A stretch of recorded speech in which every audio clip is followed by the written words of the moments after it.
Good day, algebra students. Have you ever wondered why is anything raised to the power of 0 always equals 1? This is an assertion that we have always been told in our secondary schools, in our primary schools, and even up to tertiary institutions. Many of us are yet to be able to prove why, or to be able to show to a new student why it is true. Let me show to you in two different ways why I consider this very correct. Now, the first way is very simple. Let's use a case study of 2 to the power of 0. This can be rewritten to become 2 raised to the power of 1 minus 1. Because you know 1 minus 1 will certainly give us what? Will certainly give us 0. Now remember the law of indices that said x raised to the power of a minus b must be equal to x raised to the power of a divided by x raised to the power of what? Of b.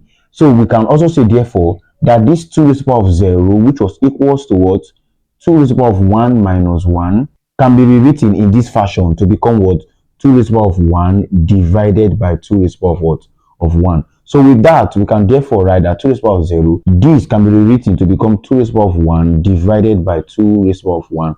And that is written as 2 divided by 2, which finally results to what? To 1. So therefore, anything raised to the power of 0 is 1. If you put 5 there, put 10 there, put 100, even a million, it will certainly give you 1 if you follow the same procedure. That is just one step. In case you're not convinced with this method of operation, another thing that I also do is this.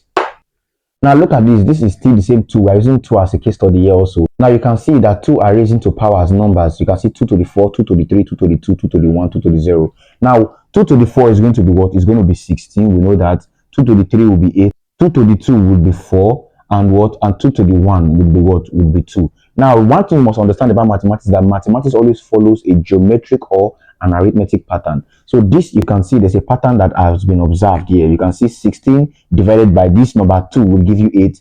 8 divided by this number 2 will give you 4. 4 divided by this number 2 will give you 2. So also following the same pattern, 2 divided by this number 2 will give you 1. You can see the assertion very correct, which means n to the power of 0 is 1. And you can also go even further by saying 2 to the power of minus 1, because you can say minus 1, 0, 1, 2, following the words, your Cartesian plane. So you can also follow even that method, and you can still go like that. 1 divided by that 2, you get what? 1 over 2, or you have 0.5. So whichever of this you can follow, just to explain to your student that what? That mass is compactible, just as the barrel and its cover. If you're yet to subscribe to my YouTube channel, do it to subscribe, like, and share. Stay tuned.